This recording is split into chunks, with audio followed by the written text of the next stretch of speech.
Bonjour à toutes et à tous, comme chaque vendredi, on se retrouve aujourd'hui du coup pour un nouveau cas pratique.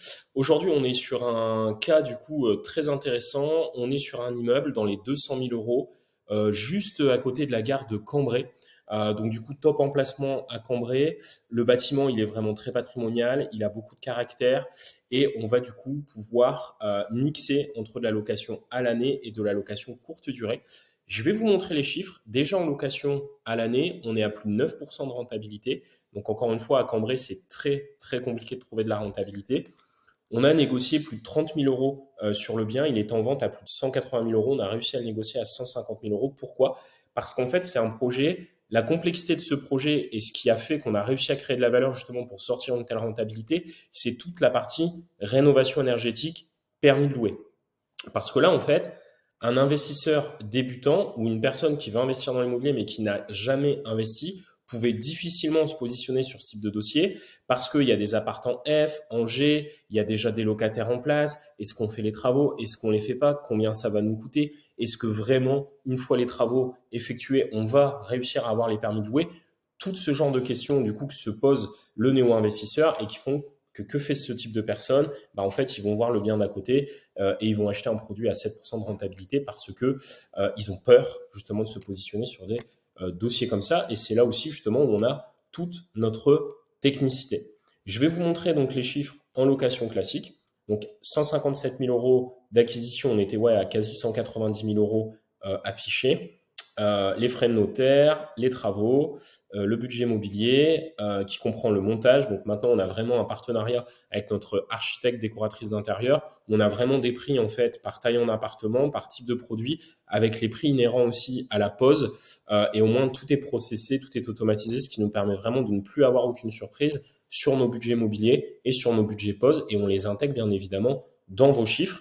Et aussi sur ce sujet, on demande du coup à notre architecte d'intérieur de faire en fait un devis architecture d'intérieur et aménagement intérieur. Comme ça, au moins, c'est un devis qui est pris en compte dans l'enveloppe travaux financée par la banque, ce qui n'est pas le cas si du coup vous occupez du mobilier vous-même. On est donc sur une enveloppe totale à 220 000 euros, 1700 euros de revenus locatifs, 9,27% de rentabilité, avec 3 F2, un studio, avec du coup un studio à louer, un F2 à louer et les deux F2 du coup qui sont déjà loués, dont un qui va partir dans moins d'un an. Hein. Il va partir là en fait au mois de juin, donc il va même partir dans quelques mois puisqu'il est étudiant et on sait déjà que du coup il a fini ses études et qu'il va vouloir effectivement partir. Et on est déjà à 9,27 de rentabilité, donc on est déjà sur l'autofinancement plus avec 277 euros de cash flow mensuel, comprenant un apport de 10% et des mensualités à 1300 euros par mois sur un emprunt d'ailleurs qu'on va même commencer à rebaisser puisque forcément les taux commencent à baisser, mais qui peut le plus peut le moins. Ici, on est sur 20 ans avec un emprunt à 4,36 et 0,34 d'assurance. Je vais vous montrer une photo déjà de la façade. Vous allez voir que le bâtiment effectivement est vraiment plutôt sympa. Donc c'est vraiment un bâtiment qui est patrimonial, juste à côté de la gare de Cambrai. Les communs avec un bel escalier. Voilà, moi je suis forcément très sensible à ce genre de choses, avec toute la décoration qui reste dans les communs. Donc c'est rare de voir des communs de cette qualité-là. Donc franchement, c'est plutôt sympa. Je vais vous montrer donc un T2. Ce T2 là, en fait, il est déjà prêt à être loué en fait en location Airbnb. Il va rester meublé et donc du coup, ouais, ça c'est quand même plutôt top. C'est quand même plutôt top. Voilà, donc là il est quasi prêt en fait. Enfin, c'est même pas, ouais, on a effectivement voilà deux trois bricoles à rajouter, mais il est quasi prêt pour la location courte durée. Voilà. Donc ça c'est vraiment un super produit. C'est vraiment un super produit. Alors maintenant, comment on a fait pour verrouiller les choses? En fait, on a effectivement nos devis travaux. Du coup, donc pour le niveau 2, en fait, il n'y a pas grand-chose à faire. Donc le niveau 2, c'est l'appartement que je vous ai montré.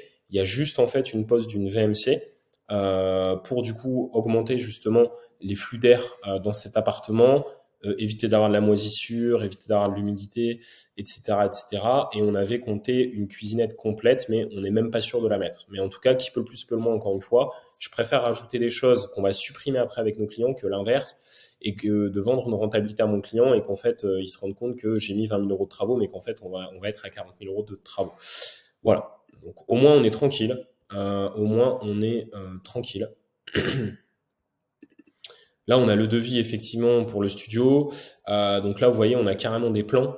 Donc ça, c'est quand même plutôt pas mal aussi. Quand on a une rénovation globale d'un appartement, pour être sûr de rien oublier, pour se projeter, avec notre artisan, en fait, on travaille justement pour avoir des plans et ainsi être sûr de rien oublier, que la disposition passe. Et là, on a même effectivement une élévation qui nous permet de voir du coup un petit peu comment tout cela va s'organiser.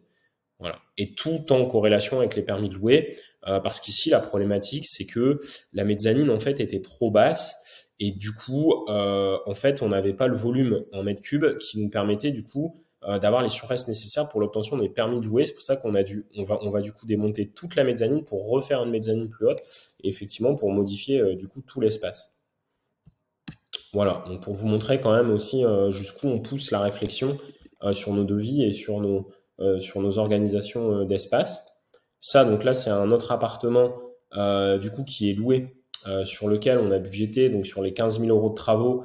Là, en fait, on refait l'appartement nickel, mais sur les 15 000 euros de travaux, on a défini justement uniquement les travaux de rénovation énergétique, on est à 6 000 euros. Mais pour la banque, du coup, on part quand même sur un devis à 15 000 euros. Comme ça, on va avoir une épargne de précaution qui va nous permettre justement d'être sûr d'être dans les clous et de ne pas, de ne pas devoir après faire des rallonges à la banque sur lesquels vous allez souvent avoir des devis de travaux sur 10 ans avec des taux beaucoup plus élevés. Donc, vaut mieux être dans l'anticipation effectivement que dans la réaction. Donc voilà sur la partie travaux.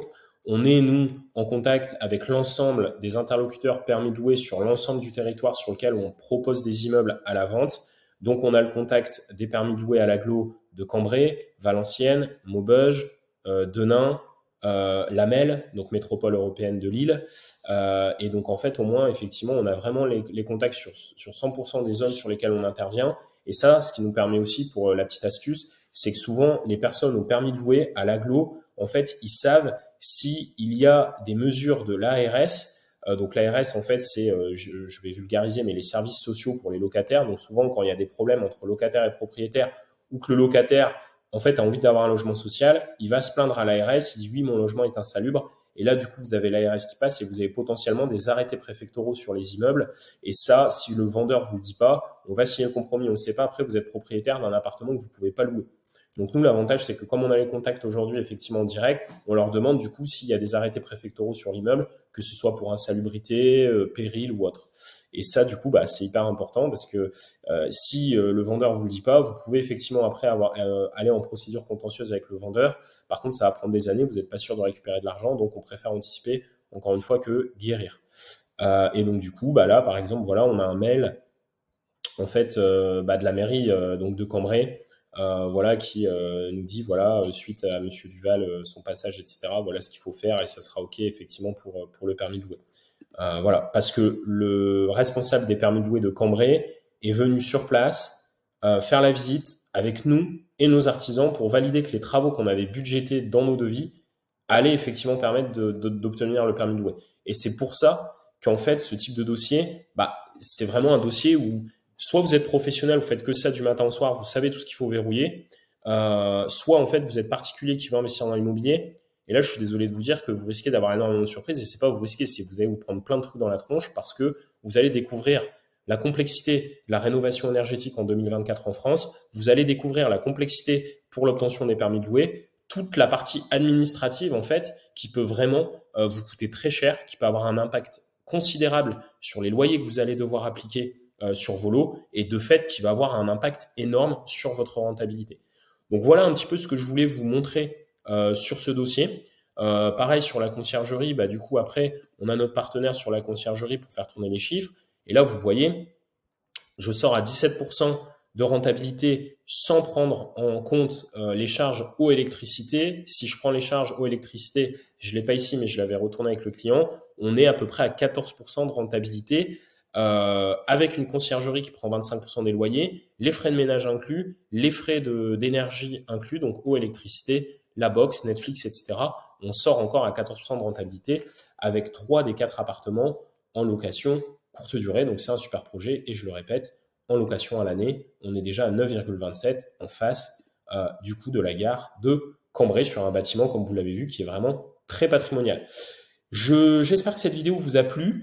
N'hésitez pas à me poser des questions, si vous avez des questions justement sur les permis de louer, sur la rénovation énergétique, si vous avez des questions sur la location courte durée, bref, si vous avez des questions, si cette vidéo du coup vous permet en fait de générer des questions, posez-les-moi en mail. Vous me dites voilà Florent, merci pour la vidéo, etc. J'ai telle et telle question, j'y répondrai avec grand plaisir. Je réponds à tous les mails et à toutes les questions qu'on me pose. Pour les personnes qui posent des questions, vous le savez. Et également, si vous êtes en passe d'investir dans l'immobilier, si vous avez un doute sur le fait que vous êtes aujourd'hui en capacité de réemprunter, si vous avez des doutes sur votre stratégie, vous n'hésitez pas du coup à réserver un appel. Vous m'aurez directement au téléphone. Je suis la seule personne qui prend les clients au téléphone. Donc du coup, vous m'aurez au téléphone pour échanger du coup sur votre parcours, sur votre projet. Voilà, donc n'hésitez pas et je vous souhaite une bonne journée et un très bon week-end à toutes et à tous.